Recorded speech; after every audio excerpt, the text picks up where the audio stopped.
ବୋଉ କ'ଣ କରୁଛ ଏଠି? କ'ଣ ବସିଛ କ'ଣ କର ଆଉ ବଇଛ ଯଦି କହିଲ, ମୁଁ ଗୋଟେ କୋଶ୍ଚିନ୍ ପଚାରୁଛି। କ'ଣ କହିଲ, ରାମଙ୍କ ପାଦ କିଏ ଧୋଇ ଦେଇଥିଲେ? କହିବା ତାର ବନ୍ଧୁ ଦେଇଥିଲେ କହିବ ତ ପୁଅ, କ'ଣ ପାଇଁ ଧୋଇ ଦେଇଥିଲେ? କାହିଁକି ଧୋଇ ଦେଇଥିଲେ? ଓ ସତ୍ୟ ଯୁଗରେ ଠାକୁର ଭଗବାନ ଅନନ୍ତ ଶୟନରେ ଶୋଇଥିଲେ, ଲକ୍ଷ୍ମୀ ପାଦ ଚାଲି ଦେଉଥିଲେ। ସମୁଦ୍ରରେ କଇଁଛ ଥିଲା, କଇଁଛ କଇଁଥ ପଶ୍ଚିମ। ସିଏ କହିଲା, ମୁଁ ଠାକୁରଙ୍କ ପାଦ କେମିତି ଛୁଇଁ ପାରନ୍ତି କି ଧୋଇ ଦିଅନ୍ତି। 3 ଥର 5 ଥର ଗଲା ଠାକୁରଙ୍କ ପାଖକୁ, ମନରେ ଗର୍ବ କହିଲା। ସେଠୁ ସେ ସାପ କ'ଣ କଲା ନା, କର ମରିଲା, 3 ଥର ଯାଇକି ପାଣିରେ ପଡ଼ିଲା। ଠାକୁର ଦେଖିଲେ ଇଏ 3 ଥର 5 ଥର ଉଠିକି ଆସି କ'ଣ ମୋ ପାଖକୁ ଆଉଛି, ପଡ଼ିପାରୁନି। ସେଠୁ ସିଏ ପଚାରିଲା, କହିଲା, ମୁଁ ଯାଉ ପ୍ରଭୁ, ମୁଁ ଯାଉଥିଲି ତମ ପାଦ ଟିକେ ଧୋଇଦେବାକୁ, ଛୁଇଁ ପାରୁନି ସେଠି ତମ ପାଦ।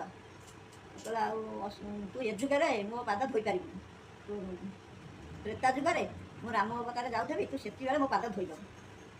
ସେ ସକାଶେ ରାମଙ୍କ ପାଦ